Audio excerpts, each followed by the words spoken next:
سامعین ناظرین، infection control society آپ کی صحت کے لیے، آپ کی آگاہی کے لیے، آپ کو بیماریوں سے بچانے کے لیے مضامین آپ کی سماعت کے لیے پیش کرتی ہے۔ ہیپیٹائٹس سی کے بارے میں معلومات آپ کو پہنچا رہے ہیں۔ ہیپیٹائٹس سی کے ابتدائی ٹیسٹ ہی سے جو کہ HCV hepatitis C virus antibody screening test کہلاتا ہے، رپورٹ مثبت ہونے کی صورت میں مرض کی تصدیق ہو جاتی ہے۔ واضح ہے کہ ان میں سے 6 مختلف جینوٹائپ ہیں۔ اس مرض کی 6 جینوٹائپس ہیں جن کے حوالے سے ایک مالج کو مکمل طور پر معلومات حاصل ہونی چاہیے، کیونکہ جینوٹائپ ہی کے ذریعے اس بات کا پتہ لگایا جا سکتا ہے کہ کس طرح کے علاج سے بہتر نتائج حاصل ہو سکتے ہیں اور کتنے عرصے تک علاج جاری رکھنا ہوگا۔ یاد رہے کہ پاکستان میں سب سے زیادہ پایا جانے والا جینوٹائپ 3 ہے۔ علاوہ ازیں بعض ٹیسٹ مریض کے اسٹیج کے ساتھ اس بات کی بھی نشاند کر دیتے ہیں کہ آیا مریض کو علاج کی ضرورت ہے بھی یا نہیں۔ کچھ عرصے قبل تک صرف انجیکشن ہی واحد طریقہ علاج تھا، مگر اب پاکستان میں بھی ادویہ گولیوں کے ذریعے یعنی ٹیبلٹ کے ذریعے علاج ممکن ہو گیا ہے۔ واضح ہے کہ انجیکشنز کے مؤثر ہونے کی شرح 50 to 80% تک تھی، چونکہ اس کے مختلف مضر اثرات بھی تھے، سائیڈ ایفیکٹ بھی تھے، اس لیے مریض کو مسلسل معالج کے ساتھ رابطے میں رہنا پڑتا تھا۔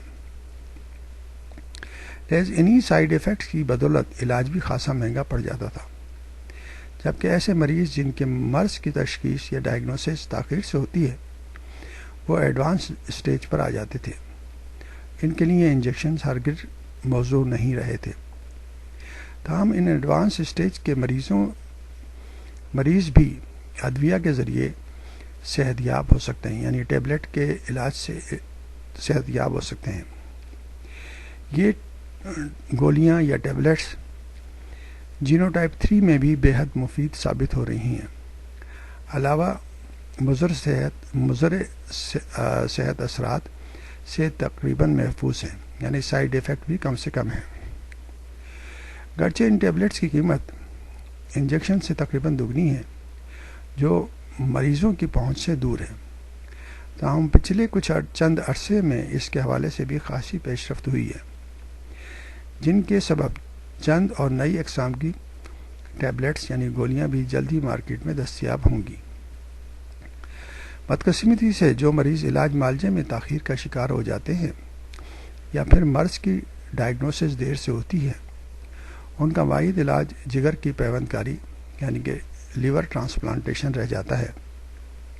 چونکہ پاکستان میں جگر کی پیوند کاری بہت محدود پیمانے پہ کی جاتی ہے، تو اس کے لیے عموماً مریضوں کو کسی دوسرے ہی ملک کا سفر کرنا پڑتا ہے، لہذا یہ انتہائی مہنگا ترین طریقہ علاج بھی ہے۔